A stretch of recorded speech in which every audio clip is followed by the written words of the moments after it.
불공정한 사적 채용인가요? 아니면 악의적 프레임인가요? 정치권이 대통령실 채용 문제로 계속 충돌 중입니다.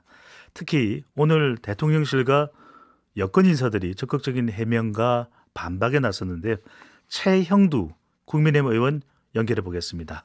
최 의원님. 네, 안녕하십니까. 최 의원님. 네네. 대통령실 사적 채용입니까? 아닙니까? 사적 채용이 아니죠. 이건 채용 제도에 대해서 네. 이게 이제 별정직이라는 거에서 이게 우리가 하는 일반 공무원과 다릅니다. 뭐 누구 요즘 민주당 쪽에서는 뭐 공무원 채용은 뭐 아무개 뭐 이렇게 해서까지 노래를 만들고 그러시던데 네. 이 공무원 엄격한 의미로 공무원이라고 하는 것은 이제 국급 공무원 시험 치면은 거의 잘못이 없는 한 종신이 보장되는 그런 공무원 아니겠습니까? 네. 직업 공무원이고 여기서 한 공무원들은 선출직을 도와서 선거운동을 했거나 또 선출직을 임기 중에 일부 기간 동안 한시적으로 보좌하는 사람들입니다. 이분들하고 우리 일반직 공무원, 이제 공무원 시험을 통해서 채용되는 그런 분들하고는 엄격한 벽이 있습니다. 넘을 수 없는 강이 있습니다. 네. 그래서 제한된 기간 내에 하는 거고요. 그건 뭐 사실은 지금 도지사, 시장 또 구청, 민선구청장 등까지도 한정된 숫자긴 하지만 이렇게 채용하는 것이고 네. 그건 이제 선출직이 책임지고 자신의 선거 공약과 또 약속했던 것들을 이행하기 위해서 최선의 인력을 쓰는 것이죠. 쓰는 것인데 좀 민주당 입장에 참 과하다 생각하시는 게 다 알고 있습니다. 민주당에서 별정직 해본 사람들 얼마나 많은 줄 아십니까? 최 의원님, 그렇다면 제가 최형두 의원의 추천을 받아서 대통령실을 좀 갈 수가 있을까요? 안 되죠. 지금 우리 앵커님은 대통령실을 위해서 일하는 게 아무것도 없지 않습니까? 네. 네, 그 말이 안 되는 이야기죠. 보십시오. 네. 자, 이게 저걸 알아야 되는 겁니다. 알아야 되는 것이고 그 공개적인 채용을 하는 사람들은 이제 일반직이죠. 일반직인 것이고 또 계약직이라는 게 따로 있습니다. 근데 IT 분야를 한다거나 이렇게 하는 것이고 자, 민주당이 지금 이게 대단히 참 과하다라고 생각되는 게 민주당의 프레임이다. 당연히 보십시오. 이전에 여기가 지금 이 별정 중에 저 하위직 9급 이런 6급 이런 9급 이런 이야기 아닙니까? 그것도 그 직책을 따지는 문제는 아니지만 민주당 시절에는요. 그냥 대선 후보 팬클럽 운영자, 또 뭐 같이 또 운동을 했다는 이유로 공기업 사장 임원으로 낙하산했던 게 굉장히 많습니다. 알겠습니다. 지금 그런 것과 질적으로 다른 것이거든요. 네. 그래서 이제 오히려 정말 한번 해본 사람들 눈에는 그것만 보이는 모양인데 그렇지 않습니다. 우리 최 의원님, 그런데 뭐 온라인상도 그렇고 SNS상에서는 상당히 청년 세대 등 또 국민들의 분노가 쏟아져 나오는데 그럼 이건 뭐 때문일까요? 윤석열 대통령이 그러니까 그거는 공정을 그렇게 강조했었는데 채용에 대한 이제 오해가 있는 것이고 우리 정부가 또 적극적으로 이에 대해서는 해명을 할 이유가 있는 것이죠. 아까 말씀드렸지 않습니까? 이것은 우리 젊은이들이 공무원 시험을 통해서 들어가는 채용하는 그런 트랙과 다른 트랙입니다. 그리고 이건 임기가 따로 있는 것이 아니고 1년이든 2년이든 그 일이 맞지 않거나 하면 금방 해촉되는 것이고요. 그 연금을 받는 그런 물론 그 한시적인 부분에서는 공무원 신분이 일반직이 아닌 별정직이나 계약직으로 유지되지만 우리가 말하는 일반적 공무원하고는 다른 것입니다. 알겠습니다. 자, 민주당 지지를 보십시오. 25살 청년한테 1급 비서관이라고 벼락치기 하지 않았습니까? 그리고 자기 손으로 돈 한 번 벌어보자는 정치권 인사들을 돌려가면서 세금 주는 고유직에 앉히지 않았습니까? 우리는 그렇게 하지 않습니다. 그 점은 확실히 다짐합니다. 문재인 정부와 비교되는 내용들은 많이 또 보도가 된 바가 있으니까요. 그러니까 이 부분은 좀 분명히 해야 될 것 같아요. 예, 알겠습니다. 이것은 우리가 말하는 그런 공무원 채용과 다른 것이고 또 아무나 그렇게 할 수 있는 것이고 선출직이 임기 내에서 자신이 선거운동 때 약속했던 부분을 이행하기 위한 최소한의 인원을 한시적으로 쓰는 것이고 그건 일반직 공무원과 다른 겁니다. 알겠습니다. 궁금한 내용이 많아가지고 의원님. 네네. 자, 강성규 전 의원이죠. 대통령실 시민사회 수석이 역관제라는 이야기를 했는데 우리가 공식적으로 합법적으로 역관제 채용 시스템인가요? 이게 이제 그걸 사실 우리도 체계적으로 해야 된다는 논의가 많습니다. 그래서 그걸 뭐라 그러죠? 아예 그런 책자를 만들자. 공공연하게 사실 이루어지고 있는 거거든요. 미국 같은 경우는 책자가 있습니다. 미국은 대통령이 딱 들었으면 그게 무슨 플럼북이라고 했나요? 무슨 북이라고 그래가지고 그 색깔이 있는 책자에 색깔이 있어서 거기에서 대통령이 임명되면 대통령이 임명할 수 있는 네. 그 공직이 딱 정리가 되어 있습니다.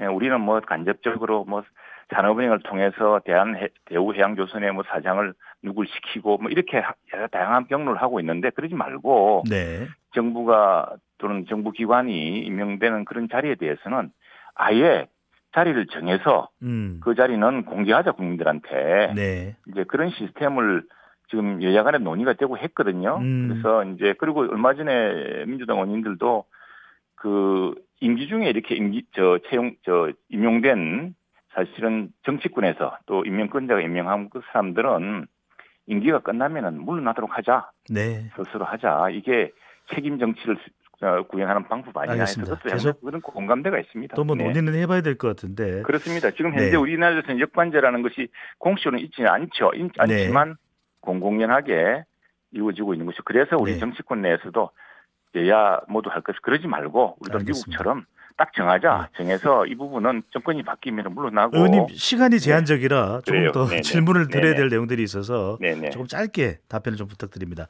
자, 박홍근 민주당 원내대표가 교섭단체 대표연설에서 권력 사유화 이야기를 하고 대통령의 인사 시스템에 대해서 박근혜 전 대통령 탄핵 이야기까지 꺼냈는데 지금 대통령 지지율에도 큰 영향을 인사가 주고 있는데 이건 어떻게 받아들여야 될까요? 그 인사는 이제 사실은 이런 인사보다는 장관에 대해서 장관 청문회 과정에서 우리 고위직 장관에 대한 이제 청문회 과정에서 빚어진 여러 가지 국민들은 실망도 있었고 논란도 있었죠. 이제 그런 문제를 과하게 연결시키는 것입니다. 아까 말씀드렸다시피 그 사실 민주당 같은 경우에 좀 심할 정도로 지금까지도 알박기를 해가지고 그 공공기관에서 물러나고 있지 않지 않습니까? 그 사람이 전문성도 없고 오로지 민주당과 인연이라고 하는 과거 뭐 운동권이라거나 과거에 무슨 선거 캠프에서 공을 채웠다는 것밖에 없는 사람들 아닙니까?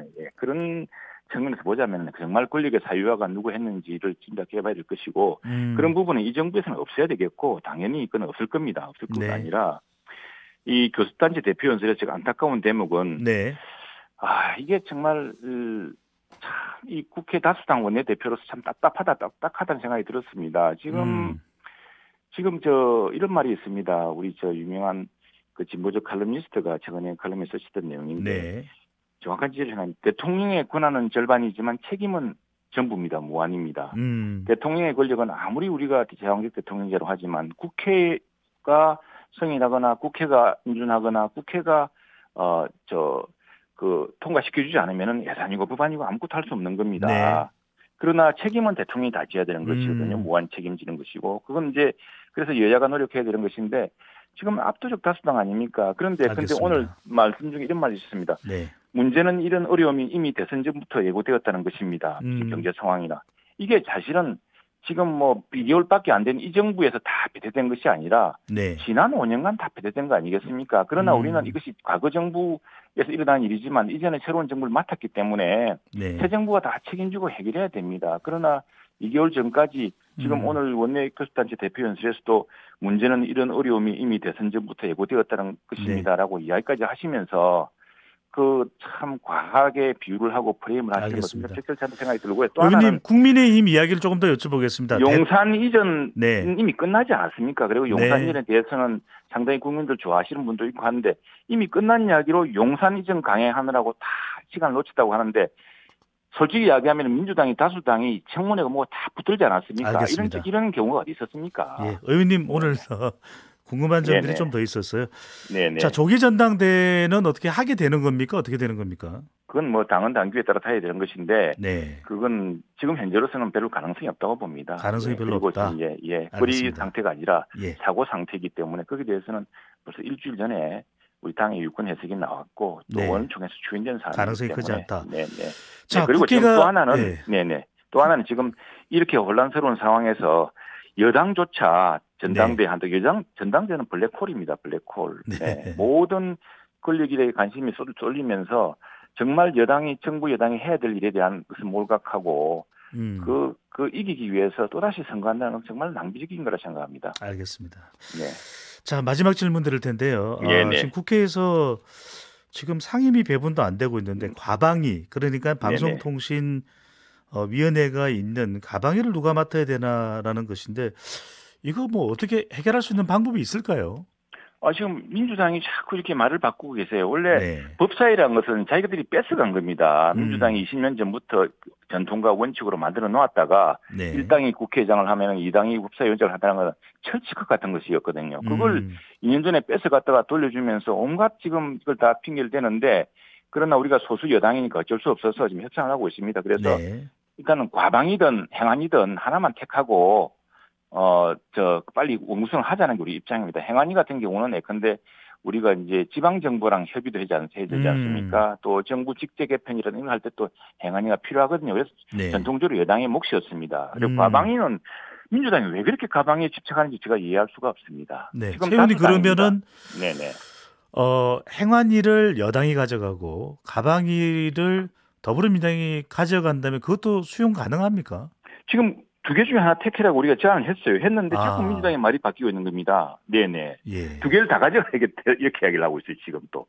알겠습니다. 네네. 그래서 이 협상이라고 흐르는 것이고 정말 좀 다수당으로서의 책임 결국 지금 책임은 우리가 다 져야 되지만 결과적으로 나중에 국민들에게 책임져야 될 사람들은 국회도 피할 수가 없습니다. 네.